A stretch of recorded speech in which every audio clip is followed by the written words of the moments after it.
How can we be both separate and one? The realization that we are all one is a profound insight, yet it's a paradox that the human mind resists. How can we be both separate and still fundamentally unified? This week, we explore the tension, the traditions, and the lived experience of oneness.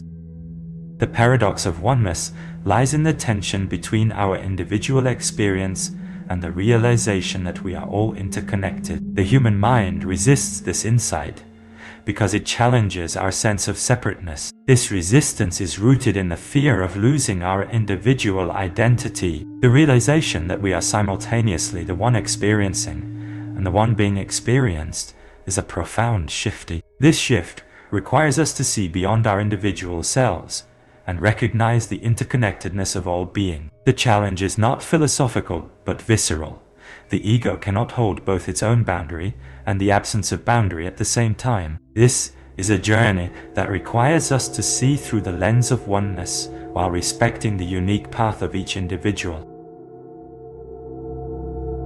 Neoplatonism, the philosophical tradition rooted in the 3rd century thinker Plotinus, confronted the paradox of oneness with unusual precision. Plotinus described reality as a series of emanations flowing from a single, undivided source he called the One, not a God in the personal sense, but the ground from which all distinctions arise. Individual consciousness, in this model, is not separate from the One but a particular expression of it.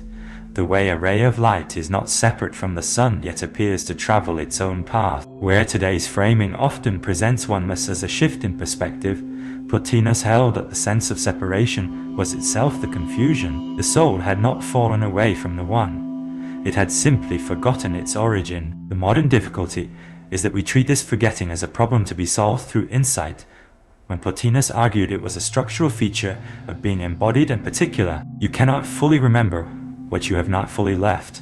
That distinction between a realization and a return is the gap most contemporary oneness teaching quietly sidesteps.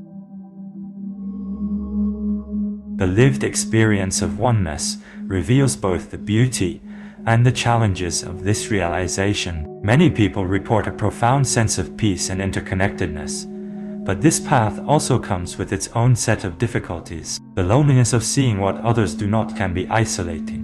The failure modes of this teaching often stem from the ego's resistance to let go of its individual identity. When it clicks, it can be transformative, but it also requires a willingness to confront the social cost of this path. The journey of oneness is not just about realizing our interconnectedness, but also about navigating the complexities of our individual experiences.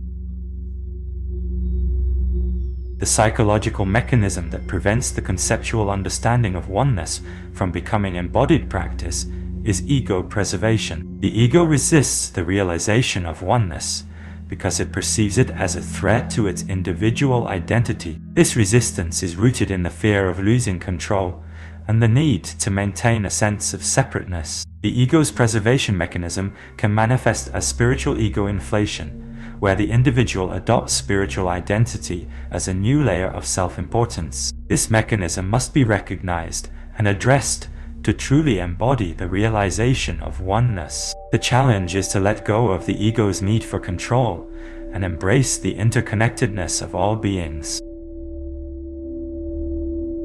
An embodied moment of oneness can be as simple as noticing the interconnectedness in a mundane interaction. Imagine a moment when you are walking in a park and you see a bird perched on a branch. In that moment, you realize that the bird, the branch, and you are all part of the same interconnected web of existence. This realization is not just a conceptual understanding, but a visceral experience of oneness. The bird's presence, the branch's support, and your awareness all come together in a profound sense of interconnectedness. This moment is a concrete example of how oneness can be embodied in everyday life.